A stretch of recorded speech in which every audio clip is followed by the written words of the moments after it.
Inside Story Uganda, real source of political updates.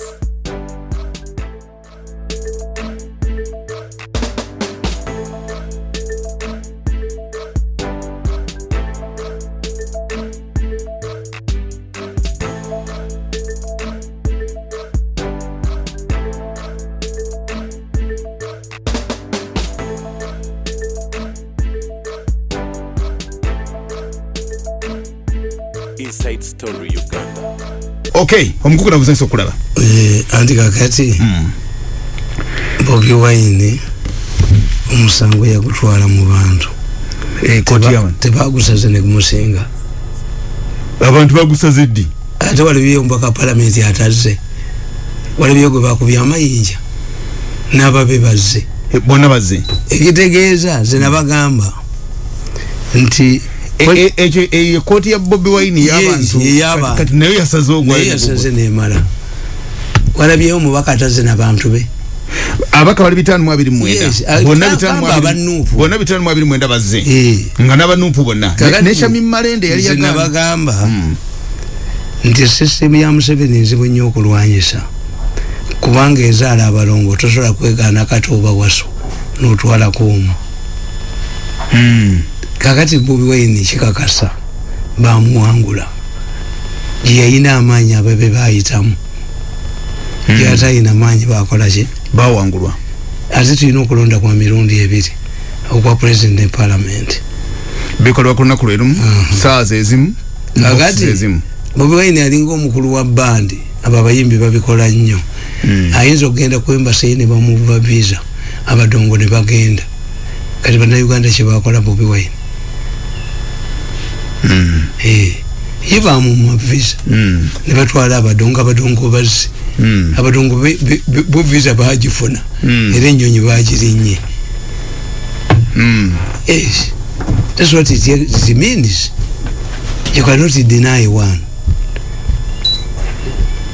Toyinza kubeera ng'ekyuma kibboomu bano ne bakkiriza ebivudde so kati Bobi Wine akola atya awummule paka ekiwedde era nze nadde ku mukolo gw'aba DP chairman we Kasanda babadde alayira I went there kwano gwange nemmawe yabaddeyo nembaga nti mmwe bammawo bano temubanenya si banafu naye gwe balwana naye w'amaanyi nnyo abavunana bammawo ne baga nti mu struggle yabalema mu byagaana mutulimba bulimbi nibaga go mutulolero si munafu ne Beni omugaga yali mu kola ekibiina kya DP ono yakikoze ne Semugere yalina abazungu kyamulema. This man is not weak naye gwalwana naye mawo imuyi w'amaanyi Museveni w'amaanyi and is underestimated. So kati Bobi Wine abakaye bonna balayidde ekyo kyawedde banku nnyingi basegirinya musanga abantu bagusaze kuba balisi eyo koti y'abantu tewawuli abaganda bagundi president yabayita wano ng'aleeta etteeka eriteekako ebibonerezo ku bakabaka abamenye constitution tebaga nti mweyiwe ku luguudo mwenna mulaba omuganda alinnyayo waligayo Bobi Wine tulaba agendayo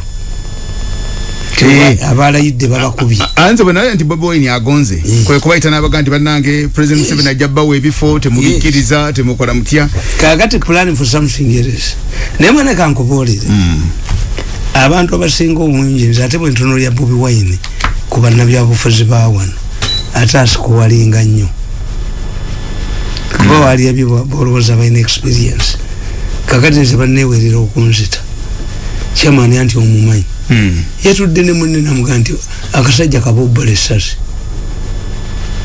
naye gwe bamanyi nti obawuliriza tebatya kwogera ekyo anti beerimba buli kaseera kati tuli wano kati gundi kakati ebyuma tubijeeko nze nakabatunuulira baleeta abachina ne booza essimu nga mbalaba bwenti akachina ne kabafera ne kagenda ne bakola zoom yazzeeko luli ne baga nti zoom yammwe Abamerika bagiyingiramu nga mujoogerako ebyama era yazzeemu fellowship yazzeemu balimba Museveni mbu bamukolera ulira akatambi ako kakube yamugambye chairman yagenda y'omusajja namwagalira mukazi omusajja twamugoba mu government anti ugenda n'ogira n'oga nti kati temwajagalira mukazi mwe munnemedde ogenda nobagamba nti eggwanga lyaffe si faamu ya muntu ate bw'ogira nobaddamu si faamu ya muntu. But if you spend over a full hour, you know, just destroying my name, it doesn't make any sense. Actually, I try to look at it. Why this thing? Why is this thing? Anti mbadde ndoza nti kano akaga akokubiri. Yes. Make a new tone. Kano. That has to be taken by everyone. It is our own right to have a rightful thinking mind. Then we can move it and we can accelerate it. That is the most important thing I would like us to do. That is really very good. I've really liked it. You see, when you look at certain people and how they behave, it is quite interesting. It's quite interesting. So I have studied Rogers and see how he behaves. He's some kind of good guy. But by pretense, he will always betray you. Maybe because he's a soldier or what. So he went and narrated everything to Mosque in Rugaba. And he's expecting so much to come and lie to me. He didn't know that he was being followed. Currently, now we know whatever he's thinking. And we're not going to allow him. We cannot allow him. We cannot allow him to do that.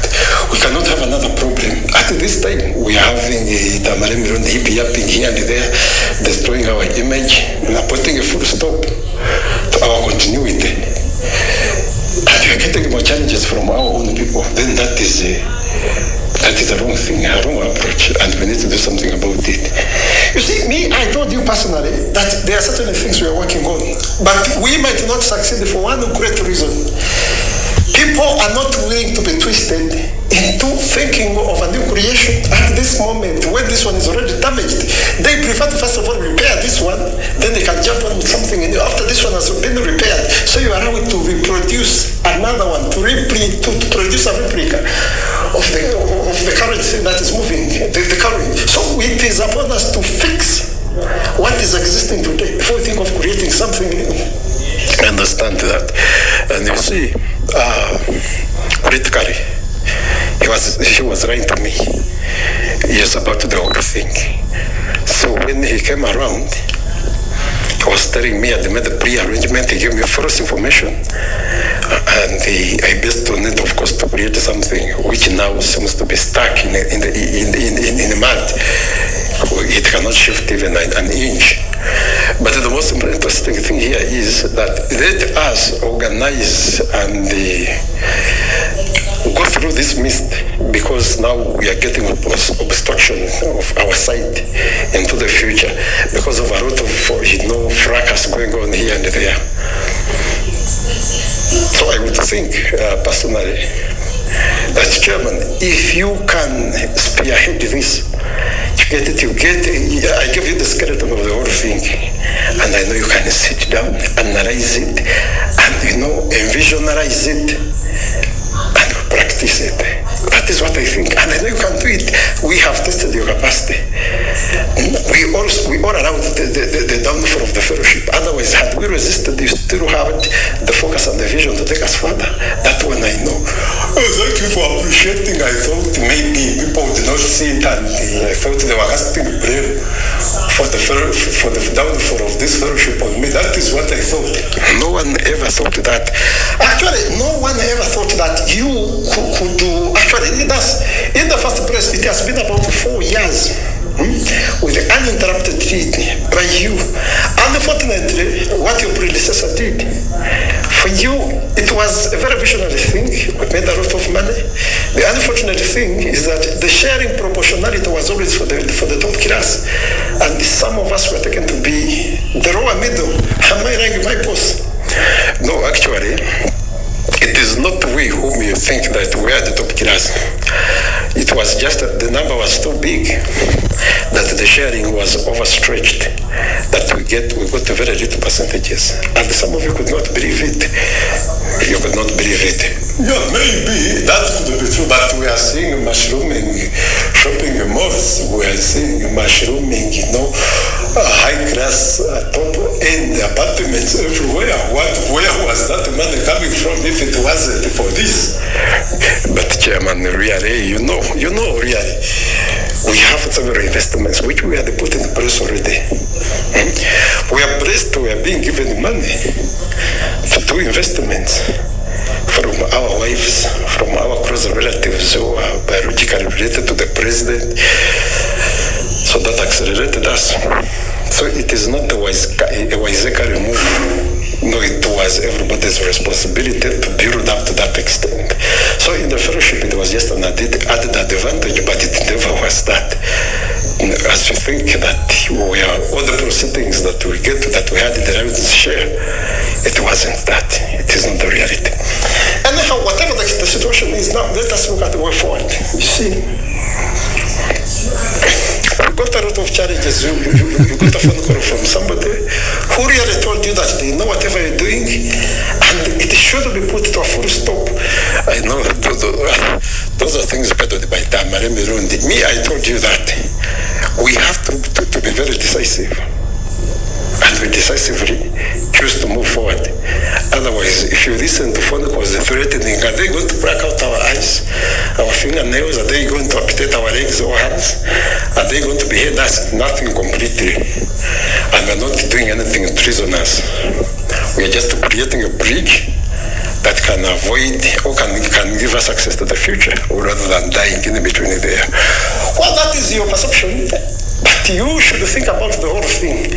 Me, whatever Tamale Mirundi does, me, I've been attacked, debilitated, and put down to zero. And I don't care. I don't care. I cared until I could not change anything. So I allowed Tamale to hit us badly. I heard what he was saying on the STV. He destroyed us, did everything to us, and particularly this information goes to His Excellency.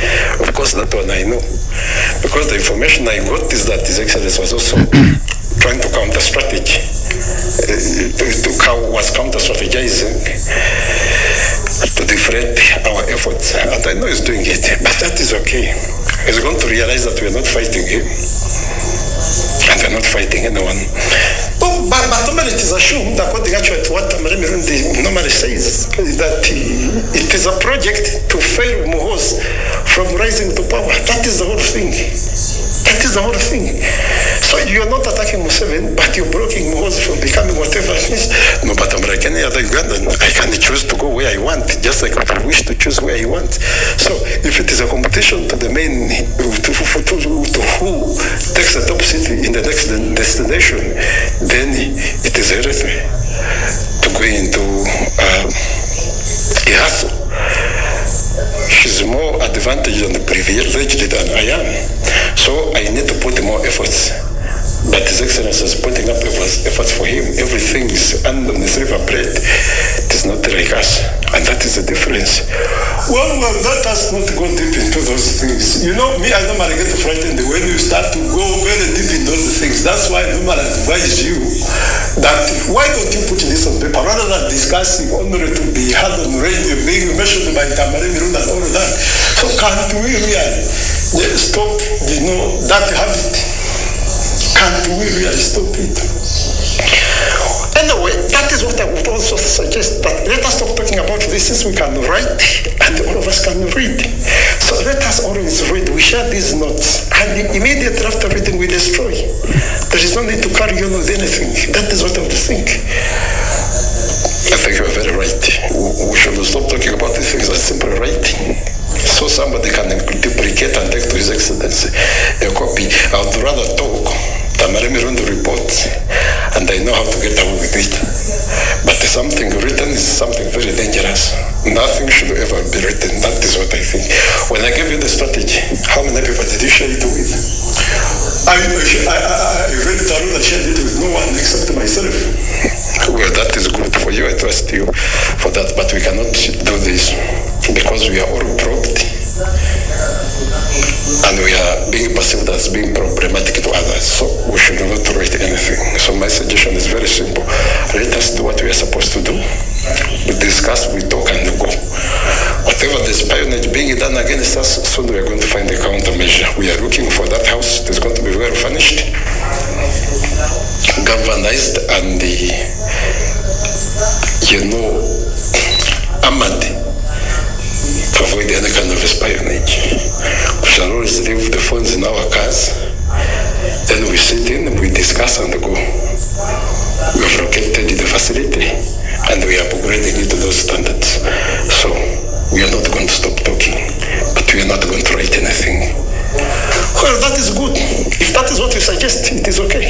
It is very okay. It is even safer if nothing is ever written down. There is no tangible evidence to ever pin you down for anything. So with the talk, you can talk anything. But let us fight espionage. Me, whenever I listen to Tamale Mirundi, I develop good peoples. I get very uncomfortable. I get depressed. I find several challenges on my head. So let us try to find a solution to this. And really, never things to continue the way they are because we are endangered. Me, I'm already threatened because among the store of you, yes, I'm the chairperson, but when the trouble rains, it's going to hit me harder because I'm not anywhere closer to where you people belong. So I'm going to be hit hardest. So that is why me, I normally want to opt out whenever I start those things. Because to me, I perceive them as treason. And when His Excellency gets full information about this, it's going to be deep trouble. Question, do you always get frightened? Don't you think he knows? Tamale Mirundi has been recording all of these things and submitting digital discs to His Excellency. And I've been summoned several times, warned off several times, but I've really proved that I'm not rebellious against him. I'm only creating branches which can also be controlled by himself, which can also be adopted by himself. Much as they give me an advantage, it does not mean that they're selfish. They're selfless.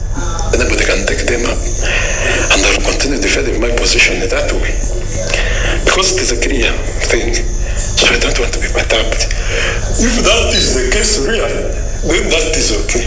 But I really don't want to be probed. I thought you are already through the whole thing. Let us pray that Urania gets through. We hit down Kadaga, we look into those constitutional amendments, we extend the terms to 7 years. And after those 7 years, then we can see how to do. How to take on the rest of the battle. Otherwise, if His Excellency realizes that the 7-year term is a disadvantage to himself and to be put at ransom at the end of his term, then it is high time. We become very conscious and we caution each and every activity we do because we may never wake up at one day. Actually, it is a bit frightening, but I don't want to take it the way, Chairman, you're taking it. If it has defense lines, then we can run the defense lines. But one thing, we don't want to go very deep, and we don't have to act very secretive, because the more secretive we act, and we are dug out, we shall be exposed, and a lot of evidence will be apparent. So if we are going to work on this, we make sure that it is not treasonous. That is one of the best things I need. And we need to take it to the best practices agreeable by both the NRM party and the regime and the national constitution. So if it is a political project, let us think about it. That we draw it up in a selfless manner that can accommodate anyone or everyone, rather than creating a project to serve one person that can really be widely perceived as a political rival. So we need to be very careful about that. I was very careful about this before even anyone ever thought of it. So just keep in the range of what I give you. We're going to be very successful. That one I'm telling you, and I'm assuring you, you don't have to worry about anything. It is going to work out very right. Atuliza alijoliona omukungu na Tamale edobozi lilyo gari kadakako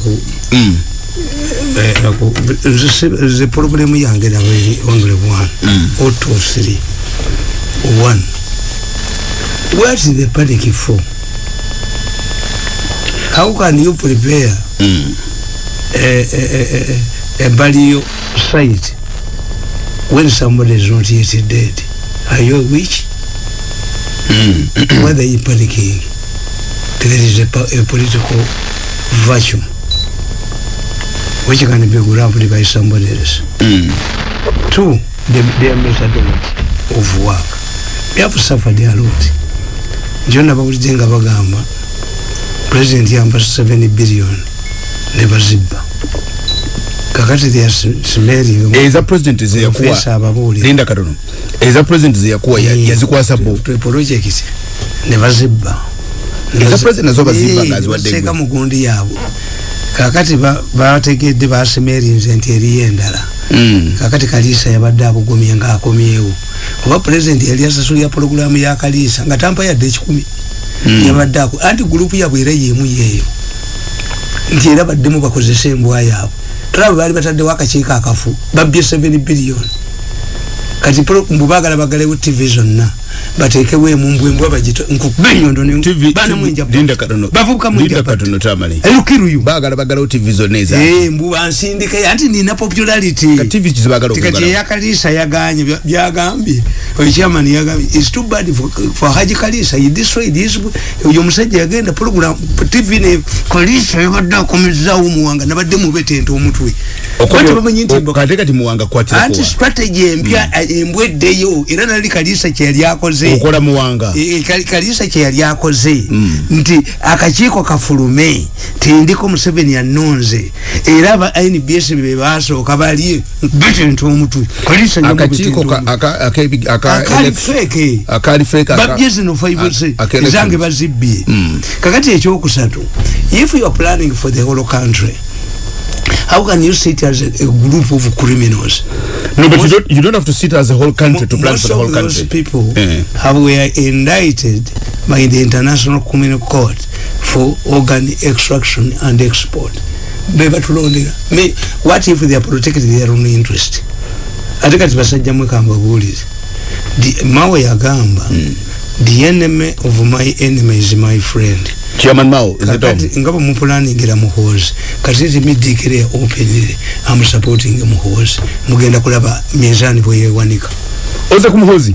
Hata ulide bwagambye. Ndio na anketa lojazi. Ebitu byonna nayogedde naye yabiwulidde. Nagandi Museveni yakola byonna byakola. Asisi rubbish. Why? If we want to have ne urutalo rumunyumba gurwagaza ki kubanga muhozi gori mu luli kubusika obusika bwa kusikira president Museveni owa kusikira yo ekibabulwa where 99% Basiram, the minority Christians must understand what type of movement they are erecting. Is it a fundamentalist or a moderate?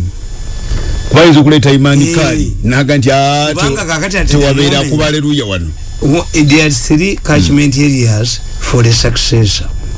The family can sit and have 2 people to float, but they must be appealable to the population. That's a strategy.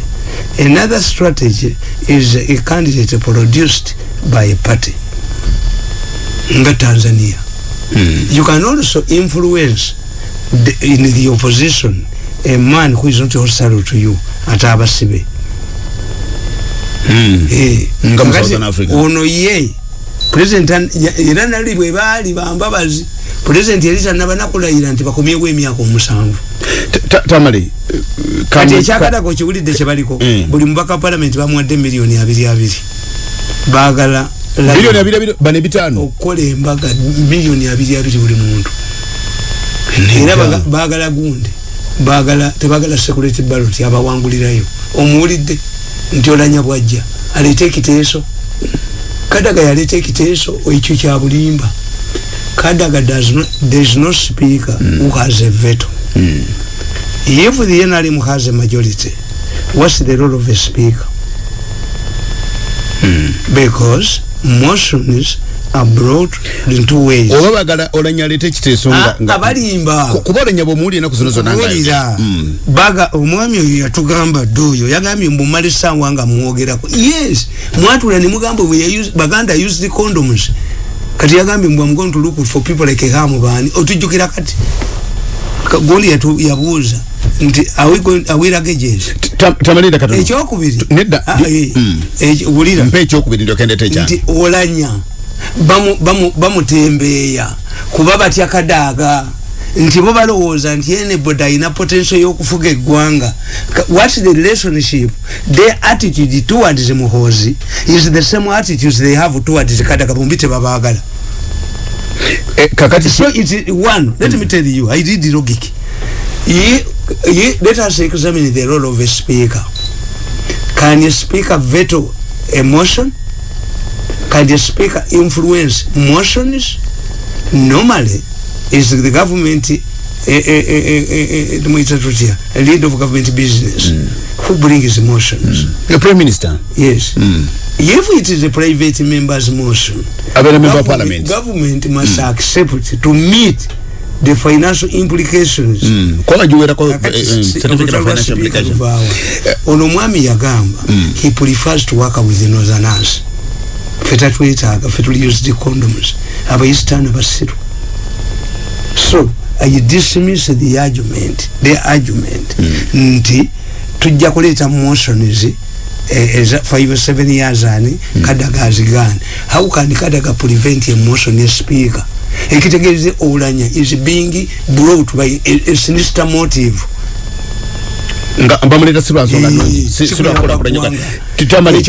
Discussion. If they are doing something good for the president, why have they constructed a building in Kugamba? It is an insulated voice gundi voice proof against the Ahmad. Who has that in mind? It is soundproofed. If they are doing something good, why are they hiding in Ahmad Gundi?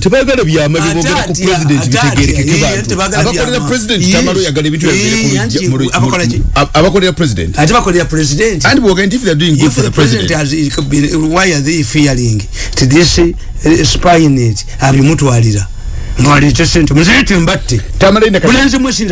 Discussion ku succession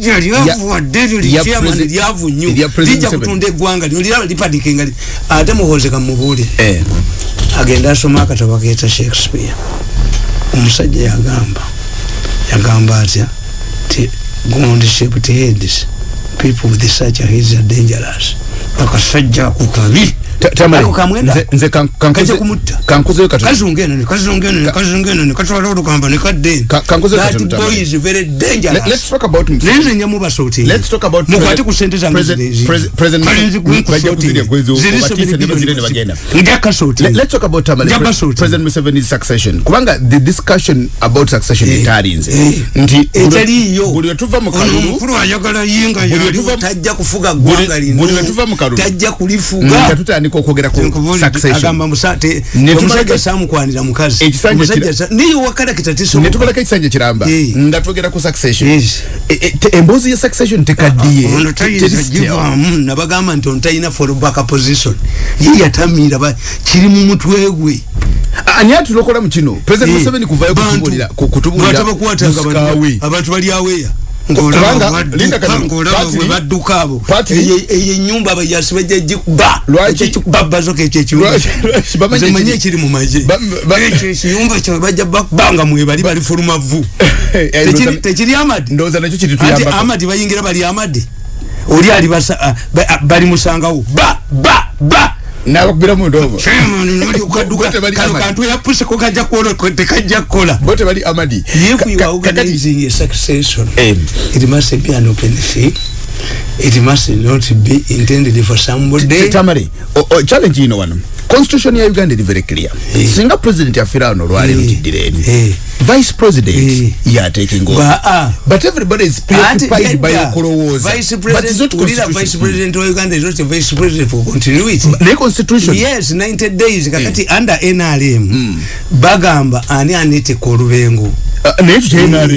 Kati constitution ya Uganda si constitution ya NRM si fuga Uganda ono si siruto era tubakine sema teka tenimula kuna obusibu bwonna buli kukadaga na mukodomiwe kubanga constitution tegamba as is achirivals kati chairman alikodi nesajja gwa someraji eroya ngofuse gundi company secretary kiri coding buli kintu nikiduka n'entu yacho nikiduka nikitwala ki reporting Dr. Specials awandira kasi kyagambye mbukiru himu kuti the bulletin is bwe nkutegwe nkuvendu nkukuba kutambi gwe nejo josulo Dr. Specioza Kazibwenga achali vice president yangoba ko ku minister nkugambi obuyinza obwo ngabulina let me tell you kakali bano balowooza nti speaker balinza ngabagamba nti president agenda kulizayininga enja speaker ina lolo zibiri speaker bo balaba nti Museveni yayizo obutamalako in such a crisis ati buje babala omuchi balowooza yes in such a crisis who comes as a transition leader olanya but how does olanya come ngavudewa speaker you have failed why somebody pumps 20 million mubabaka bitano aina sente mmeka then like sebebuza kubanga neche bakololele kichamu yes they are pursuing no exactly no but ati nkugaye nti olanya ekimuleetesa two things they understand yagamba akolagana banozana you cannot have a situation where the chief justice is a northerner, the deputy governor is a northerner, no guarantee the speaker, the pillars of the state ebiri za banozana ono siki odoyaya gala banozana to manipulate but Obote was underestimated. One of the reasons Obote was elected for two reasons. One, he bought to beer Lule yabamu mwingi. Two, Balo was anti-money from the north would develop his own area. Would be easily manipulated. Banabaganda banabamani. Underestimate somebody and see. Ono yero oloye yakuba everera yevo. Nkubozeza. Tell me the commonality what Muhozi shares with Kadaga.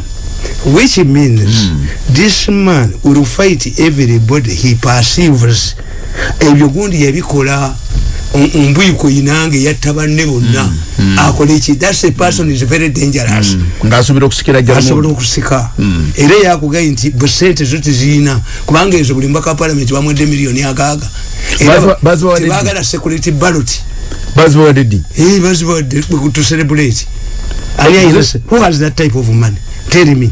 Era kuhenti percent siboro bolemu yawe na uli sajja afende kutoka to Mirundi every head has a price ogwanyoko ogwange teguyina price ogwange ndi ku principle every head has a price kati bakusule lwaki serious am 7 kwa if somebody if the president gave me 7 billion ngazatuka I would be one of the richest people but kazi nikaduka nikuduno nja kusule dalo president professor boye gwere ebyama yabagambi nti is bringing him money and the Dutch is a donation, the Dutch is a rover.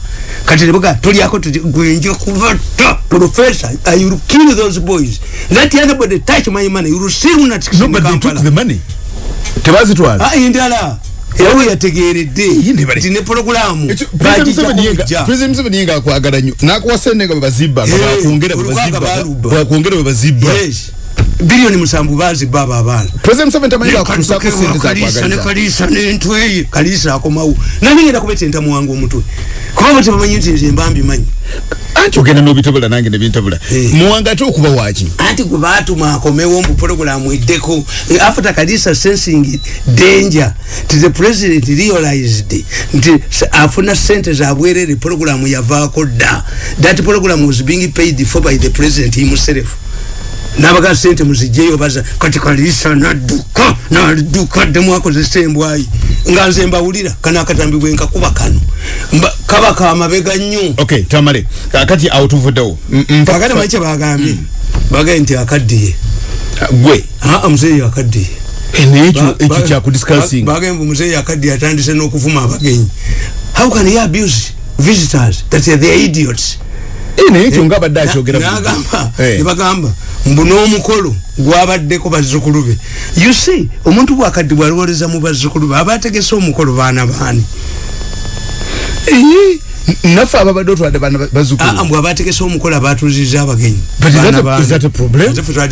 Kubanga no ko yete. We are being sidelined. We are being atefu abali sidelined longego fe mwa sidelined bana bakaba okubeta sidelined bebani abantu ababatudde nokuteka omukolo kuzimba tent nokuteka webitu ngana kibagere bebakikola group yabadde kakati bakikola ne kikolebwa bulungi. We are being sidelined. We are being sidelined. Salandi Muhoza taking an upper hand. Ekyo nekibagamba nti it is very difficult. There is no challenging time in life like graduating from a crown prince to a king. Oyizo kubanga goba de wita colony prince nabawe ekyokulabirako nti Kabaka Hussein wa Jordan bwe bamuzula nga ina prostate cancer was a pilot piloted his plane to Amman, the capital of Jordan, nagoba longo serving colony prince we muganda we nalondo mwana w'omuzungu naddayo mu America nafa. Colony prince kizibu gye bayinza okubanga bakulowooza nti who of those is a colony prince? Waliwo yeyita colony prince yeyita kakati situation yate has changed because imbagamba nti if you want to succeed somebody nalaba omusajja waffe byalo yalwala ne bamuleeta ekitovu kati bamuleeta ekitovu nga mutabani w'omugagga wa Mukampala ye musuuza agala kuddayo n'agamba kitaawe n'abaga kitaawe nga tayogera pressure yamukubye n'agamba bannyina nti abasawo baŋŋambye dadi takyasobola kulikavalinga. Instead of wasting time here and money, why don't we take him back home? Arwalire waka. Evubuka ly'okukyalo erya boda erikola boda nerigamba nti wona zaliwo ebiseera ebyo wano wangu kubanga abasawo tubayita mangu naye eka omusitula kukola ki shall get problems. Omuvuka w'Omukampala olwagenda kitaawe n'asaba olupapula naga nti mumpitiye gundi ng'obupapula bw'olowooza nabo kwatadda. If we were not doing something sinister, illegal, treasonable, why do you go to the extent of writing batukwata? Why would we oyinza okubeera mu kyaki eminensi Serwada ayinza okugamba nti lwaki bankwata mu kyaki ndabyamu abo obutambi? And this what you are going to talk about. Ng'obyogenda okubuulira si bituufu. Why do you hide? To the extent of constructing an building. You would want to preach nga kamera zikukutte enjiri esaasaane. Omusajja obusika we yabugabira. Yatunuulya nga ono omulenzi amuwaddeyo apulifalinga maali ye. Ono omwana omuto ye omukozi wa boda akkiriza okulekayo yinkamu ye eya boda alabire ekitaawe. That's why we say graduating from a colonel prince to a king is very challenging. Bayinza okubanga bakuobservinze nga you are very ambitious. Bayinza okubanga bakuobservinze nga you are arrogant. Omwana omulenzi ayinza okukola ekintu kimu kati ffe Abaganda kasita kitaawe aba ayagala okudisqualifyinga aga nti yantuula mu kifuba. Omwana ng'omulenzi oyo yantuula mu kifuba tosika omuzito oweredde aweyagala omu ku bakazi b'abato kale Omuganda bw'akiyita ye kutula mu kifuba nti oyo omulenzi omukulu muganye tajja kunsikira yantuula mu kifuba abaakumaze kakati okikola ddi amala kukaddiwa n'aleeta abawala abato bewenkana nabo n'obazanyirako nga batolooza nti nnyoko kyobala tukula tuwete from kakati wayinza okubawo environment walibeerawo situation Tamale President Museveni lwali tulaga omusika oba kijja kwekola bwekozi what Museveni does what nkugambye nti what benefits a country you cannot come to me and tell me that Mirundi ani ali kusikira unless you are planning to kill you insinuating that all my boys are not mine. How does a country get success? I've told you there are 3 or 4 catchment areas for success. The first family can produce appealable people. Unafananyi kitaawe tutandikire kwa Tamale siwuliranga yo mukasikira sezaalawe it will be very unique. Tutandikire kwa Tamale has the first family ngabo ujiraba ina somebody appealable to the public and nkubulire politics is a name and money nti luchamuzi yaleetani waleta limu obute talimu ne muzukuru wa Amini msajja yakoze argument n'agamba ne muzukuru wa Amini Sharifa naye yalayide ko mutabani we Hitler yaleta mutabani we Amini yaleta mutabani we gundi Amini yalirese mutabani we nga bato batabani bonna mugambi nti ezo ziba ntalo but if somebody has cultivated gundi himself General Park kano kacheka walake bakasiba naye idwachi kabadde popular mu Pakistan mu gundi South Korea yes kitabu wako Park ya Rwanda General Park yazimbe jibaita Korea ndola bulwale ne bana bo mu North Korea ijajjabo yali jeno gende Pakistan bani buto bamwanika kalabba mwalawe teyajja genda India India bagandi babera ko nina mwandu soni obu Italy ngati ne mu Gandhi yakati bayina Gandhi ko batunulira so in policy why should Trump yawangula ko muzukuru wa Bush Jeb yali amwesimbye ko ngagala kujja hauko ko Bush oli ne Bush omulala yali ajja ereta Bush senior ne Bush ki ne Bush omulala yali ajja Kennedy family dominated a constituency for 45 years nga yabwe ba Kennedy bamaze kugwawo. So politics is a name and the money. If my father performs so catchment area number 1 your first family. Yes. But you must get somebody who is appealable. 2 that man must be disciplined to ensure balibe basoko okuvetinga. Catchment area number 1. Yes. Catchment area number 2. Because a president cannot allow somebody to succeed him if he can create his own political base within a very short time, or if he does not attribute his success to him. Ajaganti afuta lolo. Nalisi na manyigange. Sali mugaga. Sasoma. Kubitabo byawandika.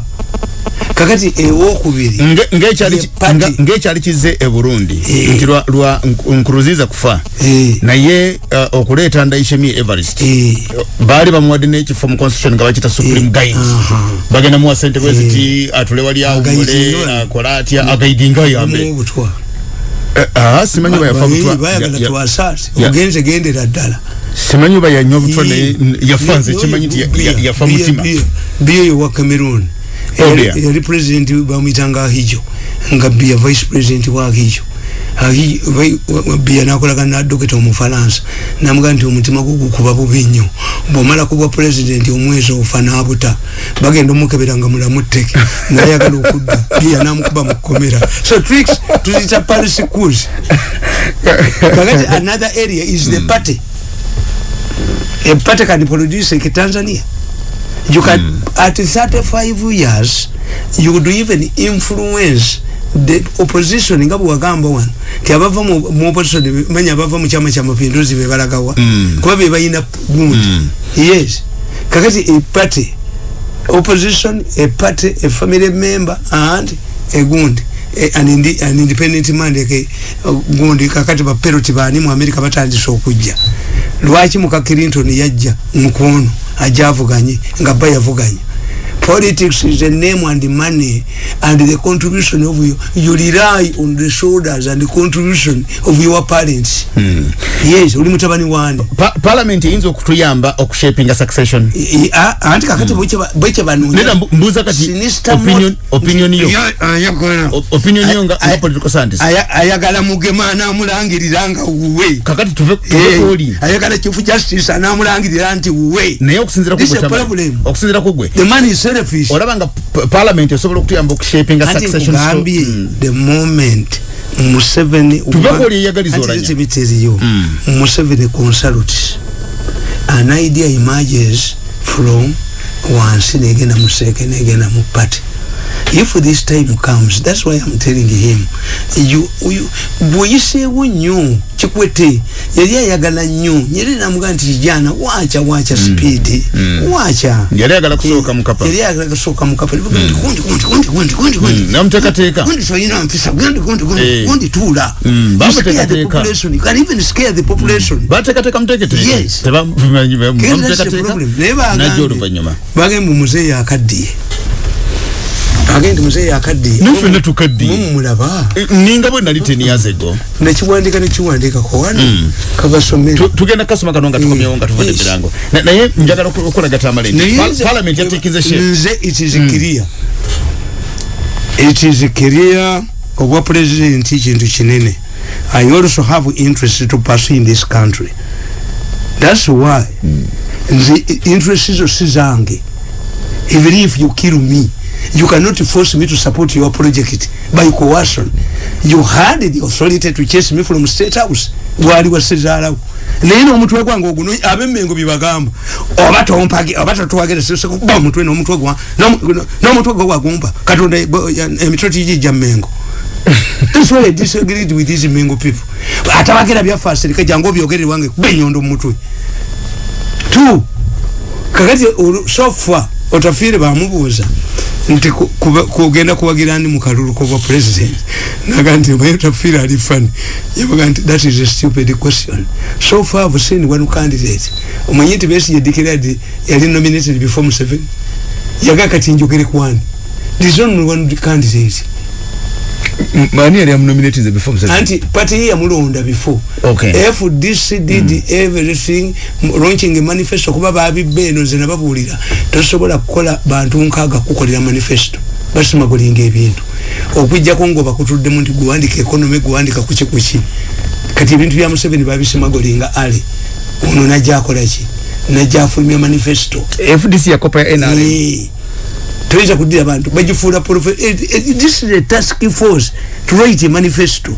See abantu ana do you know Museveni has appointed me to sit on his manifesto nogenda nkalege ngala jabulijo okulo na manto milioni ana omuntu era bayina kwa sana professor president yamuganti write a paper for me ekwata ku 1966 crisis I'm going to address my soldiers at Chimaka najiwandika yamusanga wonga atudde ku bench ezo maaso teyakisoma ebijja mu mutwe gwe bino professor byamuwandikira ebisoma era 66 nemubuuza ne kasajja gwe n'amagezi oba president I wanted to guide him nga presenting I'm government not your excellency Tamale I'm telling you Tamale nedda I'm telling you taliyo akotoka kubaka nimbi lero babikola yatula mu congregation mu conference center agame president nasoma ekintu kw'economy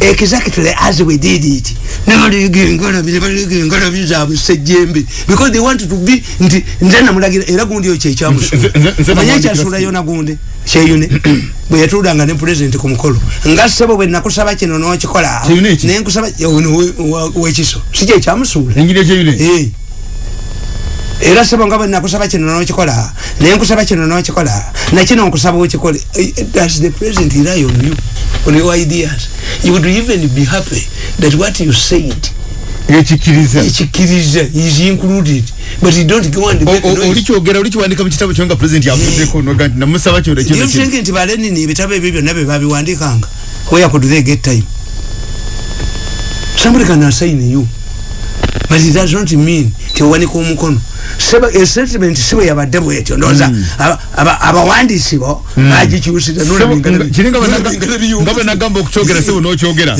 asuuliriza kwatira kawe sawe esawe eminence n'omugamba kakati guli musajja mugezi what if eminence tells you to write a paper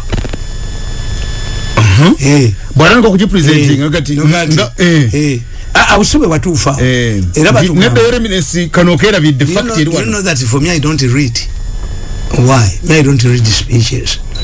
Bakugamba nti professor developed a theory ngagenda defending mu every university kakati driver we nabikulaminga baba genda ku university munamugamba tiri act as a professor you as a driver kulagenda ngende mugezi kakati na yali abikulaminze sebo nayogera naye omuvubuka omunamubuuza ekibuuzo ekiri difficult away from his capacity driver yagamba that is a very simple question let me call my driver to answer it he called the professor kakati nto kusanga ng'ekintu omuntu yakoze nje jibuza changu nyecho Tamale na professor Budde dereva ya kisobola kya dereva wa ka dereva kaje dereva je kumbe baswitchinze roles this is professor kakati Tamale kwatira kao